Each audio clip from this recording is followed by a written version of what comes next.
नमस्कार, फिर से स्वागत है आपका ज्योग्राफी क्लास में। आज बहुत इम्पोर्टेंट क्लास होने वाली है और आप लोगों का दिवाली बीत चुका है और या तो बहुत सारे लोग दिवाली मना रहे होंगे।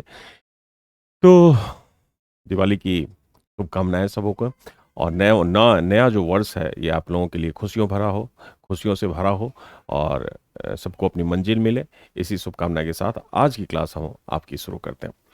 तो आइए, ज्योग्राफी की जो क्लास अब चल रही है, वॉल्यूम में चल रही है, जिसमें मैंने आपको 12 पार्ट तक बता दिया है और आज हम आएंगे 13वें पार्ट में। और 13वें पार्ट में ये सबसे इम्पॉर्टेंट सेक्शन है जिसको हर एग्जाम पूछती है, प्रत्येक एग्जाम में आता है, और जनजातियों के बारे में। तो जितनी जनजातियां मैंने यहाँ पे फिगर आउट किया है उसको एक एक करके आप नोट कर लीजिए और एक एक करके समझ लीजिए कि क्या क्या क्वेश्चन आपसे जनजातियों से पूछे जा सकते हैं। तो देखिए क्या क्या जनजातियों से क्वेश्चन होंगे। इस मैप पे देखिए और अपने नोटबुक को बना लीजिए। हेडिंग डाल दीजिए जनजातियां। हेडिंग डाल दीजिए जनजातियां। तो सबसे पहले आइए यहाँ पे हम आते हैं। देखिए सबसे पहले यहाँ देखिए, आप जानते हैं, पहले हम देखते हैं जनजाति जो नॉर्थ अमेरिका और साउथ अमेरिका में कौन कौन सी जनजाति है, इसको पहले हम फोकस करते हैं। नॉर्थ अमेरिका और साउथ अमेरिका की जनजातियों को सबसे पहले फोकस करते हैं, जो आपके एग्जाम में किस तरह से पूछा जाता है। देखिए पहला क्वेश्चन, नॉर्थ अमेरिका में दो ही जनजाति के बारे में आपसे पूछा जाता है। आप जानते हैं कि नॉर्थ अमेरिका में दो ही देश हैं। कौन कौन से देश हैं? तो एक तो कनाडा है यहाँ पे। ये कौन सा देश है? तो ये है आपका कनाडा। और ये आप जानते हैं यूएसए है। जबकि ये जो क्षेत्र है मैक्सिको का क्षेत्र है, और आप जानते हैं मैक्सिको उत्तर अमेरिका में शामिल नहीं है, ये दक्षिण अमेरिका या लैटिन अमेरिका का पार्ट है। तो एस्किमो के बारे में नाम सुना होगा आपने। एस्किमो, तो सबसे पहला जो जनजाति आपको लिखना है एस्किमो लिखना है, यानी एस्किमो जनजाति।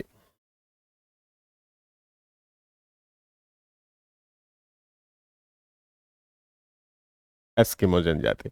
अब एस्किमो जनजाति आपसे पहला क्वेश्चन पूछा जाता है कहाँ रहती है।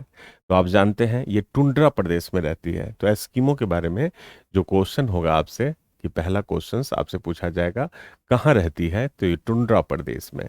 Tundra, tundra region. और टुंड्रा रीजन मैं बता चुका हूँ पहले, क्या है ये रीजन।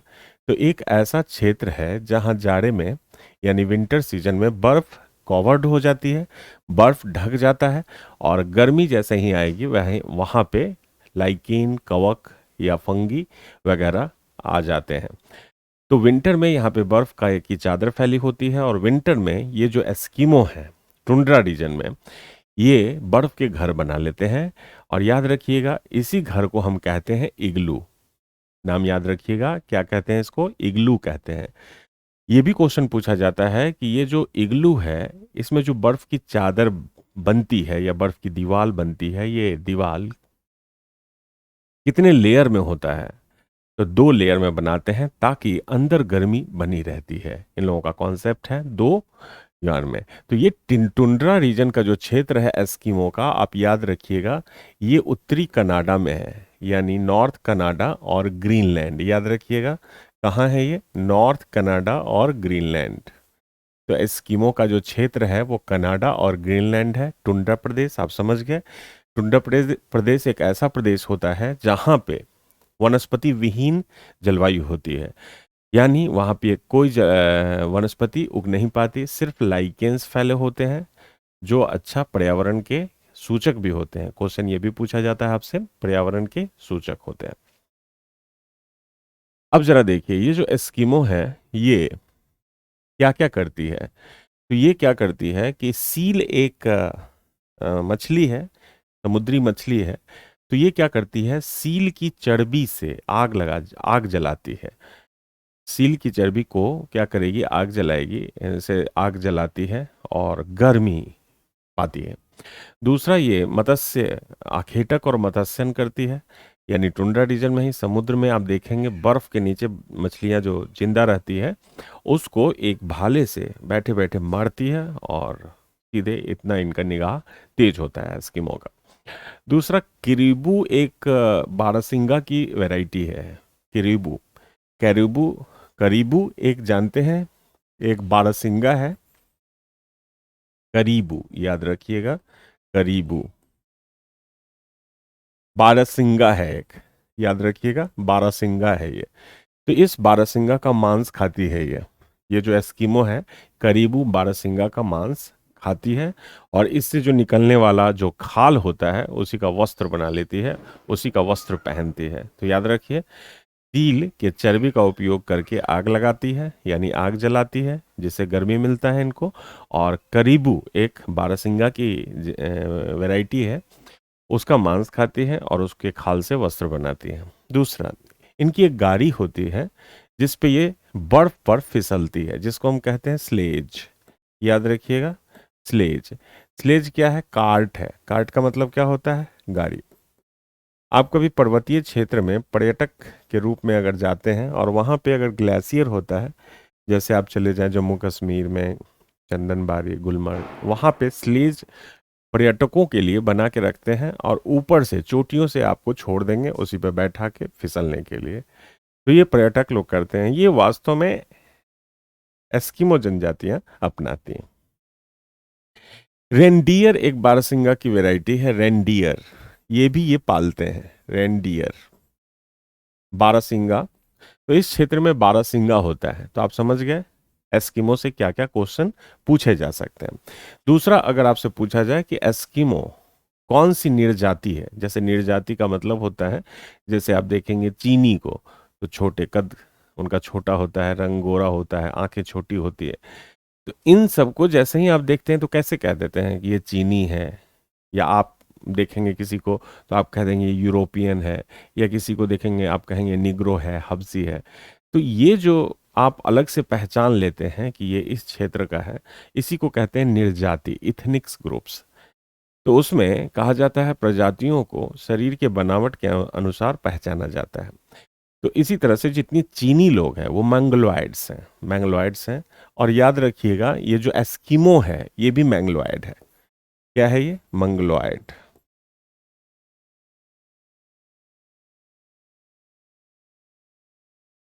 मंगलोइड्स हैं,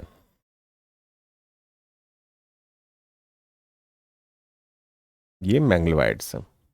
अब आते हैं हम रेड इंडियन पे। देखिए, रेड इंडियन से क्या क्वेश्चन पूछा जाएगा? एस्किमो इतना क्वेश्चन इससे नहीं पूछा जाता है। रेड इंडियन से क्या क्वेश्चन पूछा जाता है? तो रेड इंडियन से ये क्वेश्चन पूछा जाता है कि भाई ये कहाँ की जनजाति है। तो आप जानिए, ये जो यूएसए है ना, यूनाइटेड स्टेट्स ऑफ अमेरिका, ये यूनाइटेड स्टेट्स ऑफ अमेरिका बसाया गया किसके द्वारा? या तो ब्रिटिश ने या फ्रेंच ने। यानी ब्रिटिश लोग, या जो हमारे यहाँ शासन की 200 सालों तक, वो लोग यूएसए में भी जाकर पूरा यूएसए का निर्माण कर दिए, जिसमें फ्रांसीसी और ब्रिटिश का योगदान सबसे ज्यादा है। यही कारण है कि इस क्षेत्र को हम एंग्लो अमेरिका कहते हैं। 90% से ज्यादा पॉपुलेशन ब्रिटेन और फ्रांस का। लेकिन इससे पहले अगर मैं कहूं, इस धरती पे कौन लोग निवास करते थे, तो एक प्रकार की जनजाति थी जिसको हम कहते हैं रेड इंडियन।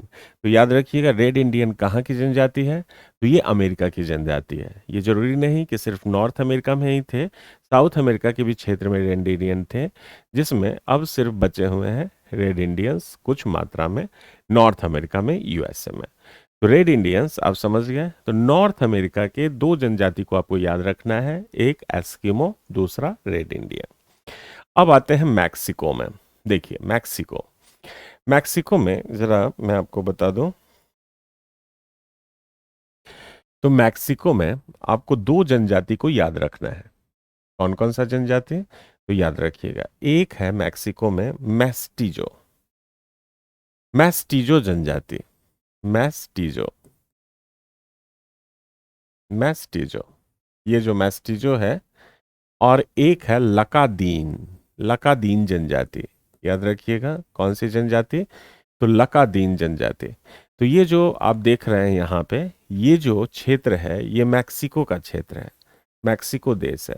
और यहाँ पे दो जनजाति फेमस है जो एग्जाम में अक्सर आपसे पूछा जाता है, एक तो मैस्टिजो है और दूसरा है लकादीन। तो ये आप याद रखिए, मैस्टिजो और लकादीन, ये मैक्सिको की जनजाति है, मैक्सिको की जनजाति है। अब उत्तर अमेरिका में ये 4 जनजाति को आपको याद रखना है, इससे ज़्यादा आपको लोड नहीं लेना है एग्ज़ाम के लिए। इतना जितना मैं आपको लिखा रहा हूँ, बता रहा हूँ, उतना आप कम से कम तैयार कर लीजिए, तो आपका एग्ज़ाम हो जाएगा, परफेक्ट हो जाएगा। अच्छा, मैं आपको ये भी बता दूं कि जितने सारे लोग नेट जेआरएफ देते हैं या टीजीटी पीजीटी देते हैं, उन लोगों के लिए ये बहुत ही ज़्यादा इम्पोर्टेंस रखता है। यूपीएससी पीसीएस वालों के लिए भी कभी कभी इससे क्वेश्चंस पूछे जाते हैं। तो मैस्टिजो और लकादिन ये कहाँ की जनजाति है? तो ये है मैक्सिको की जनजाति। ये है मैक्सिको की जनजाति। अब आइए दक्षिण अमेरिका में आते हैं। तो दक्षिण अमेरिका में भी आपको 2 जनजाति के बारे में याद रखना होगा। एक मुलाटो, यहां देखिए मुलाटो, ये ब्राजील की जनजाति है। ये मुलाटो है, मुलाटो। मुलाटो याद रखिएगा कहाँ की जनजाति है? तो ये ब्राजील की जनजाति है, ब्राजील। तो ये ब्राजील की जनजाति है, मुलाटो इसको कहते हैं, ब्राजील की जनजाति है। और ये खास करके कृषक है, खास करके ये कृषक है। दूसरा है बोडो जनजाति। याद रखिएगा विश्व का सबसे जो घना वन है, ये कौन सा वन है? तो विश्व का सबसे घना वन ये है अमेजन बेसिन। तो अगर पूछा जाए कौन सी जनजाति है जो अमेजन बेसिन में रहती है, तो ये बोडो जनजाति अमेजन बेसिन, हालांकि ये ब्राजील का ही क्षेत्र है, अमेजन वन में ये रहती है। तो ये आखेटक ही होगी। विषुवत रेखीय क्षेत्र में अगर कोई जनजाति है, इसका मतलब क्या है? आखेटक होगी, हंटरर्स है या फूड गैदरर्स है, यही हो सकती है, दूसरा कुछ हो ही नहीं सकता है। तो बोडो अमेजन बेसिन की जनजाति है। ये सब एक एक करके आप लिखते रहिएगा, मैं कॉन्टिनेंट वाइज या महाद्वीप वाइज आपको जनजातियों के बारे में बता रहा हूं। उसके बाद हम आइए अमेजन बेसिन में जो जनजाति है, ये कौन सी जनजाति है? बोडो जनजाति है।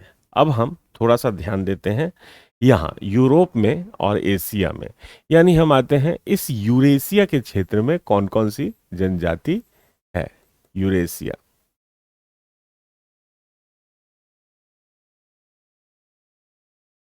सबसे पहले देखिए, यहाँ तो मैंने आपको ग्रीनलैंड के क्षेत्र में बता दिया कौन सी जनजाति है, ये एस्किमो जनजाति है। एक जनजाति यहाँ है, देखिए लैप्स जनजाति, लैप्स।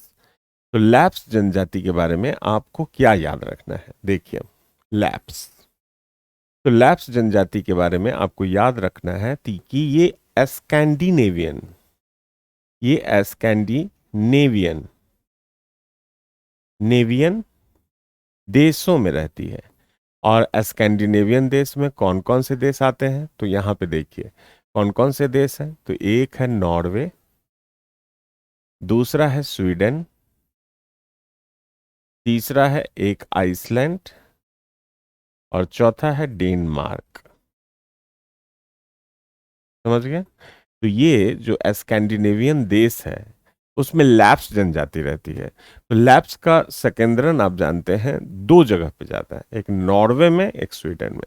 तो इसका संकेंद्रण 2 जगहों पे सबसे ज्यादा है, ये है आपका नॉर्वे और स्वीडन में।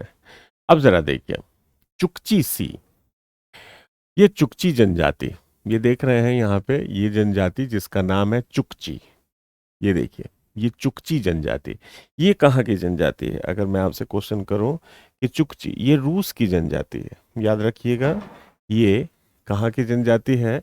ये रूस की जनजाति है, चुकची जनजाति रूस की जनजाति है, चुकची।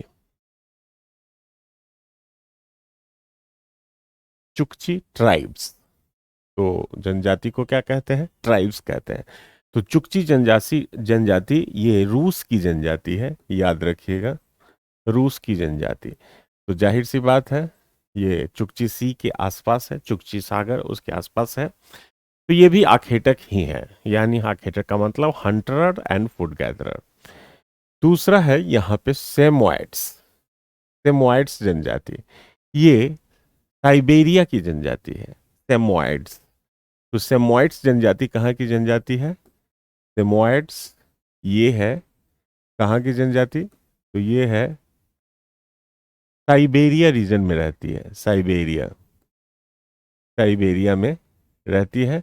और ये भी आखेटक किस्म की है, आखेटक किस्म की सेमोइड्स है। इसके अलावा ये जो याकुत्स आप देख रहे हैं, याकुत्स, यहाँ पे रूस की सबसे लंबी नदी है जिसको हम कहते हैं लीना। समझ गए? रूस की सबसे लंबी नदी जिसको कहते हैं लीना। याकुत्स, याकुत्स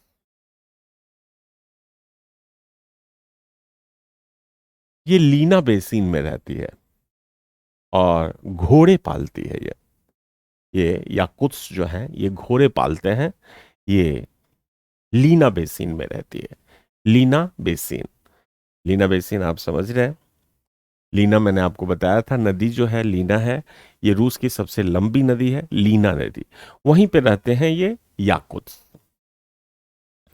अब आते हैं हम एशिया में कौन कौन सी जनजाति है उसको देखते हैं। जिसमें एशिया में जो हमारे देश की जनजाति है वो मैं इंडियन ज्योग्राफी में जब शुरू करूंगा उसमें सिस्टमेटिक ट्राइब्स बताऊंगा। लेकिन यहां विश्व की जनजातियों में आप देखिए, सबसे पहले देखिए ये जो किर्गीज है, देख रहे हैं ना, ये किर्गीज। अगर आपसे पूछा जाए किर्गीज कहाँ की जनजाति है, तो ये मध्य एशिया की जनजाति है, किर्गीज। ये किर्गीज कहाँ की जनजाति है? तो ये है मध्य एशिया की जनजाति, मध्य एशिया। किर्गिज मध्य एशिया की जनजाति है।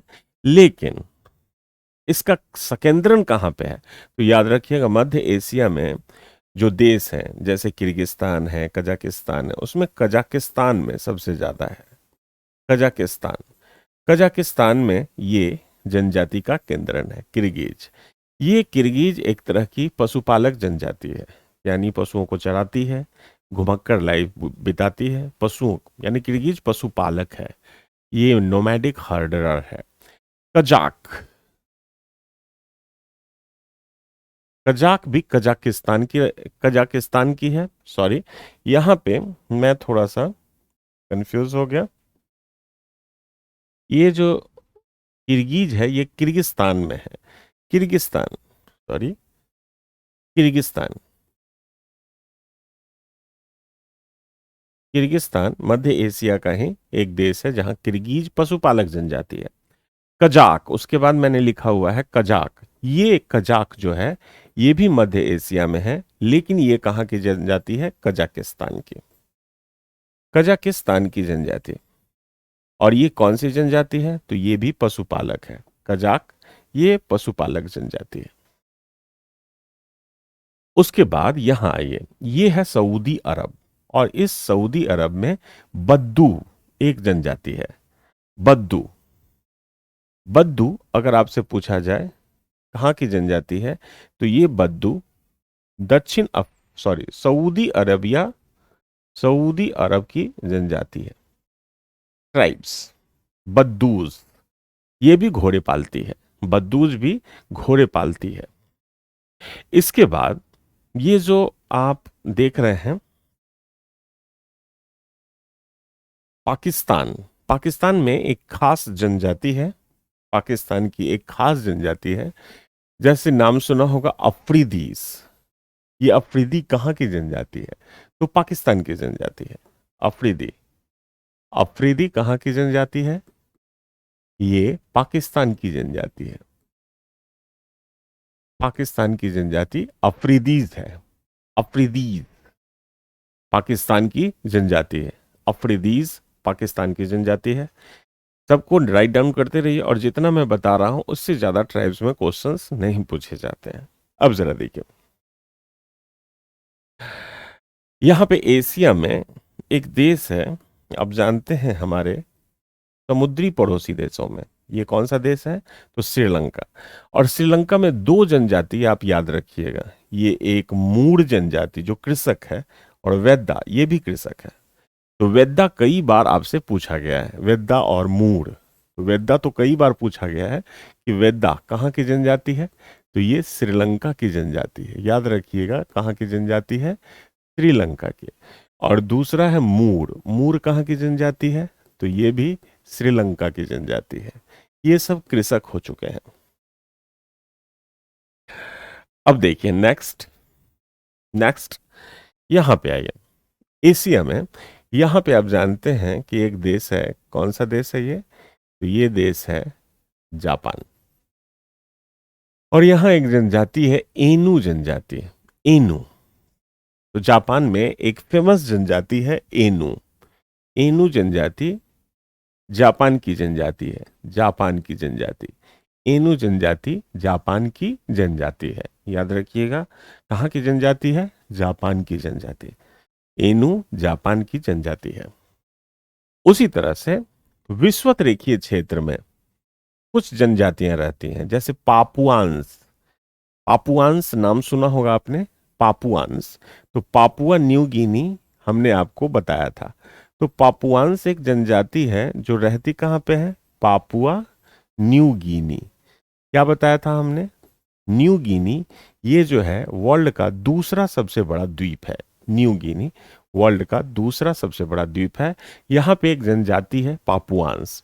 विषुवत रेखीय क्षेत्र में रहेगी तो आखेटक ही रहेगी, कृषक हो ही नहीं सकती है। तो ये पापुआंस यहाँ की जनजाति है। उसके बाद आप देखेंगे एक जनजाति है मलेशिया की, सेमांग जनजाति। याद रखिएगा, सेमांग। सेमांग जो जनजाति है ये मलेशिया की जनजाति है। सेमांग मलेशिया, सेमांग मलेशिया की जनजाति है। सेमांग मलेशिया की जनजाति। इसी तरह से विषुवत रेखीय क्षेत्र में एक और जनजाति है। यहाँ पे देखिए, ये जो क्षेत्र है ये विषुवत रेखीय क्षेत्र है और यहाँ इंडोनेशिया है। मैंने आपको बताया था ये विषुवत रेखीय क्षेत्र में है। यहाँ पे एक जनजाति है दयाक। कौन सी जनजाति? दयाक जनजाति। याद रखिएगा, कौन सी जनजाति है? दयाक। ये इंडोनेशिया की जनजाति है, इंडोनेशिया। तो ये इंडोनेशिया की जनजाति है जो दयाक जनजाति है। अब हम यहां एशिया के बाद हम आएंगे, यहां देखिए ऑस्ट्रेलिया है और न्यूजीलैंड। यहां पे आपको दो जनजाति को याद रखना पड़ेगा। यहां पे आपको दो जनजाति को याद रखना पड़ेगा। ये कौन सी जनजाति है उसको तो देखिए, आदिम मानव। आदिम मानव, इसको एबॉर्जिन्स कहते हैं। आदि मानव, आदि मानव, इसको कहते हैं एबॉर्जिन्स। तो एबॉर्जिन्स अगर आपसे पूछा जाए ये कहाँ की जनजाति है, तो ये जनजाति है ऑस्ट्रेलिया की। ये ऑस्ट्रेलिया की जनजाति है। ये ऑस्ट्रेलिया की जनजाति है। तो याद रखिएगा कहाँ की है? ऑस्ट्रेलिया की जनजाति आदिम मानव, एबॉर्जिन्स। उसके बाद है माओरी जनजाति। माओरी कई बार आपसे एग्जाम में पूछा गया है। माओरी जनजाति, माओरीज जनजाति, ये कहाँ की जनजाति है? तो ये है न्यूजीलैंड की जनजाति। न्यूजीलैंड। तो ये न्यूजीलैंड की जनजाति है माओरीज। अब बचा कौन सा कॉन्टिनेंट्स? तो ये अफ्रीका। तो अफ्रीका को तो कहते ही हैं जनजातियों का महादेश, इसलिए यहां पे जनजातियों की संख्या ज्यादा है। समझ रहे हैं ना? यहां पे जनजातियों की संख्या ज्यादा है। तो जनजातियों में सबसे पहले देखिए, हम यहां आते हैं दक्षिण अफ्रीका में। तो ये जो दक्षिण अफ्रीका का क्षेत्र है, यहां दो प्रमुख जनजाति, एक बांटू, एक हॉटेनटॉट। तो अगर आपसे पूछा जाए बांटू जनजाति कहाँ की जनजाति है? बांटू, तो ये दक्षिण अफ्रीका की जनजाति है। बांटू जनजाति दक्षिण अफ्रीका की जनजाति है। दूसरा यहां पे हॉटेनटॉट, दक्षिण अफ्रीका में एक और इंपॉर्टेंट जनजाति हॉटेनटॉट। हॉटेनटॉट जनजाति, तो ये हॉटेनटॉट जनजाति कहाँ की जनजाति है? दक्षिण अफ्रीका की जनजाति है। ये दक्षिण अफ्रीका की जनजाति है। हॉटेनटॉट दक्षिण अफ्रीका की जनजाति हॉटेनटॉट कहलाती है। ये दक्षिण अफ्रीका की जनजाति।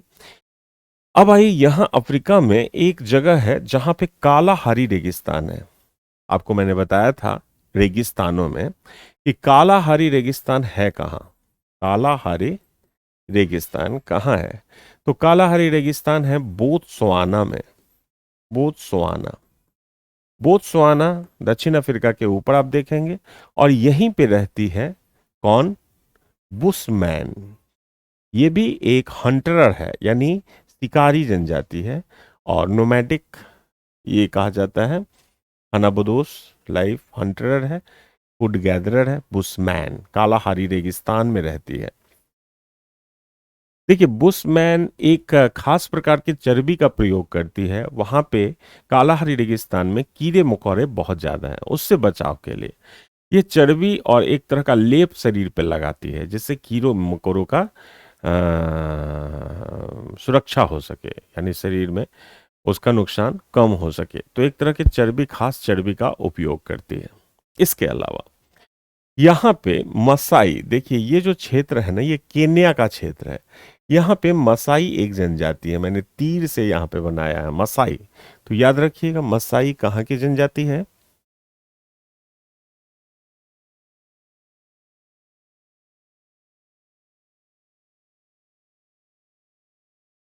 तो मसाई कहाँ की जनजाति है?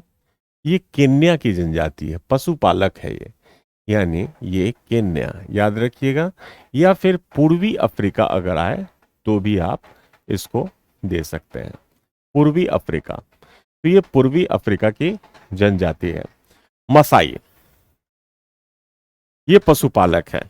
अब एक और जो मध्य अमेरिका में, सॉरी मध्य अफ्रीका में एक जनजाति है जो जायरे में रहती है, जैसे नाम सुना होगा जायरे वन, लैसे। ये जायरे में रहती है, जायरे में। ये लैसे जनजाति है जो इक्वाटोरियल फॉरेस्ट में ही रहती है। इक्वाटोरियल फॉरेस्ट यानी विषुवत रेखीय वनों का जो क्षेत्र है, वहीं पे ये रहती है। दूसरा एक नाम सुना होगा बोको हराम का। बोको हराम एक जनजाति है। बोको हराम एक जनजाति है, ये नाइजीरिया की जनजाति है। एक्चुअली बोको हराम एक ग्रुप बनाया गया है, किस जनजाति के द्वारा? तो ये हौसा जनजाति के द्वारा। हौसा एक खास प्रकार की जनजाति है जिसने एक ग्रुप बनाया है बोको हराम, और वो नाइजीरिया की है। ये बोको हराम बहुत ही आतंकवादी किस्म की है, जो आईएसआईएस का भी सपोर्ट कर रही है, यानी आतंकवादी संगठन है। कभी कभी आप देखेंगे कि सरकार से अपने बात को मनवाने के लिए पूरे छोटे बच्चे का स्कूल ही ये किडनैप कर लेती है और जघन्य हत्या कर देती है, यानी बहुत ही कमीनी टाइप की जनजाति है ये। तो ये बोको हराम। इसके बाद यहां पे आइए, मध्य अमेरिका में पिग्मी का नाम सुना होगा आपने, पिग्मी। तो देखिए, पिग्मी के ना, जैसे कहा जाता है उपजातियां कई हैं, जैसे पिग्मी। पिग्मी आप जानते हैं रहती कहाँ है? तो ये कॉन्गो बेसिन में। कॉन्गो बेसिन का मतलब कॉन्गो, ये एक नदी है जो विषुवत रेखा को दो बार काटती है। कॉन्गो एक नदी है जो विषुवत रेखा को काटती है। पिग्मी वहीं रहती है। पिग्मी कभी बहुत छोटी टाइप की जनजाति है, और इसके बारे में यह भी कहा जाता है कि ये अपनी जिंदगी में कभी स्नान नहीं करते। और पिग्मी जनजाति पेड़ों पे अपना घर बनाती है, पेड़ों में पर अपना घर बनाती है। दूसरा एक और मैं बता दूं, मसाई एक जनजाति जो केन्या में रहती है, इसके घर को क्रॉल कहते हैं, क्रॉल, जिसमें 20-25 झोपड़ियां अंडे के शेप में चारों तरफ बनी होती है और बीच में खुला आंगन होता है। जैसे आप गांव देहात में आप देखते होइएगा कि हम चारों तरफ से घर बना देते हैं और बीच में आंगन छोड़ते हैं। तो ये क्या करते हैं कि अपने जितनी कम्युनिटी है, समुदाय है, उन सब की झोपड़ियां एक अंडेकार आकार में बना होता है और बीच में खुला क्षेत्र ये लोग छोड़ देते हैं, और उसी को कहते हैं क्रॉल। क्रॉल नाम याद रखिएगा, ये मसाई का है। पिग्मी तो पेड़ों पे अपना घर बनाती है, जैसे आप देखेंगे इसी पेड़ पे ये अपना घर बना लेगी, क्योंकि आप विषुवत रेखीय क्षेत्र में रह रहे हैं। तो विषुवत रेखीय क्षेत्र में नीचे दलदल है और कीड़े मकोड़ों का खतरा है, तो आप पेड़ पे ही रहिए, वहीं पे आप बैठे रहिए। पिग्मी, तो ये कॉन्गो। अब इस पिग्मी की कई सारी उपजातियां हैं, जैसे त्वा, त्वांग ये जो है मध्य विषुवत रेखीय क्षेत्र में रहता है, मध्य विषुवत रेखा, त्वा। उसी तरह से यहां पे देखिए मबूती, मबूती, ये देख रहे हैं, यहां पे मैं मबूती लिख देता हूं, मबूती। ये जो मबूती है ये विषुवत रेखा से उत्तर में रहती है, उत्तर, विषुवत रेखा से उत्तर में। और जितनी मैं बता रहा हूं ये जो उपजातियां, ये 3 डिग्री नॉर्थ, 3 डिग्री से 3 डिग्री साउथ के बीच रहती है, यानी 3 डिग्री, 3 डिग्री नॉर्थ लैटिट्यूड से 3 डिग्री साउथ, यानी 3 डिग्री उत्तरी अक्षांश से 3 डिग्री दक्षिणी अक्षांश के बीच ही ये जनजाति रहती है, पिग्मी जनजाति। और इसकी जो उपजातियां हैं या तो उत्तर में रहेंगी कोई या फिर दक्षिण में। अब ये त्वा जो है मध्य विषुवत रेखा के पास होती है, मोबूती विषुवत रेखा से ऊपर होती है, यानी 3 डिग्री ऊपर तक। और बिंगा एक इसी की एक उपसमूह है जो दक्षिण विषुवत रेखा से रहती है, दक्षिण विषुवत रेखा से। और एक है चौथे नंबर पे जिसका नाम है गसेरा, याद रखिएगा गसेरा, ये भी दक्षिण विषुवत रेखा में 3 डिग्री तक नीचे रहती है। समझ गए? तो ये जितने भी जनजाति आप देख रहे हैं, ये जितने भी जनजाति देख रहे हैं, ये विश्व की जनजातियां हैं, ये इंडिया की जनजाति इसमें नहीं है। इंडिया की जनजाति मैं अलग से आपको बताऊंगा, अलग से आपको बताऊंगा। तो आप याद रखिएगा, आपके जो एटलस में जो वर्क होने चाहिए, जैसे आप एटलस पे वर्क कर रहे हैं तो जितना भी मैपिंग मैं यहाँ करा रहा हूँ, जैसे मान लीजिए मैंने कहा कि बोडो जनजाति तो कहाँ रहती है, तो अमेजन बेसिन में। तो जब आप एटलस में देखते हैं अमेजन वाला क्षेत्र, वहीं पे लिख दीजिए बोरो जनजाति का निवास स्थल। मुलाटो ब्राजील में है तो ब्राजील में ही लिख दीजिए मुलाटो ब्राजील। तो जब आप एटलस उल्टेंगे ना तो सारा मैपिंग आपको याद रहेगा। तो जितने सारे फैक्ट्स हमने आपको बताए हैं उसको आप सिस्टमेटिक याद रखिए, ताकि आपका, तो जो फ्रेशर्स लोग हैं, फ्रेशर्स लोग को थोड़ा सा मैप में दिक्कत होगा, लेकिन मैं आपको कहता हूं कि जो उत्तर अमेरिका या दक्षिण अमेरिका को, जैसे मैंने कहा कि मुलाटो ब्राजील में है, बोरो अमेजन क्षेत्र में है, तो ये देश खोजने की कोशिश कीजिए, क्योंकि जब भी मैंने इस्तेमाल किया है तो या तो मैंने देश का नाम लिया है या क्षेत्र का इस्तेमाल किया है। तो उस क्षेत्र को एटलस में ढूंढने की कोशिश कीजिए, आपका मैप धीरे धीरे स्ट्रांग होता चला जाएगा। और हमने विश्व के भूगोल में जो अब तक 12 सीरीज बताया है, उसमें जितने भी फैक्ट्स आए हैं उसको सबको एटलस में भरने की कोशिश कीजिए। जब मैं इंडियन ज्योग्राफी में आऊँगा तो उसमें भी मैपिंग इसी तरह से आपको बताया करूँगा। तो ये सीरीज चल रहा है, उसको ज्वाइन किया कीजिए कीजिए और इस पे टाइम दीजिए। यानी ये मत समझिएगा कि ये फ्री की क्लास है, वास्तव में आप जब ऑफलाइन क्लास में आएंगे तो यही मैटर सब आप वहाँ भी देखेंगे, बल्कि थोड़ा कम ही आप देखेंगे। जब जब मैं यहाँ इस प्लेटफॉर्म पे काम कर रहा हूँ तो आपके लिए ज़्यादा मेहनत कर रहा हूँ, इसलिए आप इस पे बने रहिए। तो आज जनजातियों का समय था, तो जनजातियों से संबंधित जितने भी आपके क्वेश्चंस या क्वेरी हैं आज के बाद सॉल्व हो जाएंगे। और आप बने रहिए, सब्सक्राइब कीजिए, अपने दोस्तों को बताइए सब्सक्राइब करें, लाइक जरूर कीजिए, क्योंकि लाइक करने से आपका कॉन्फिडेंस जो हो, मेरा कॉन्फिडेंस तो बढ़ेगा ही। तो एक टीचर्स को भी आपसे मदद चाहिए होता है। तो थैंक यू वेरी मच, आपका दिन मंगलमय हो और अच्छी तरह पर्व मनाइए, खुशियां घर में बैठ के खुशियां बांटिए और आने वाला जो साल हो उसमें नौकरी लीजिए। धन्यवाद।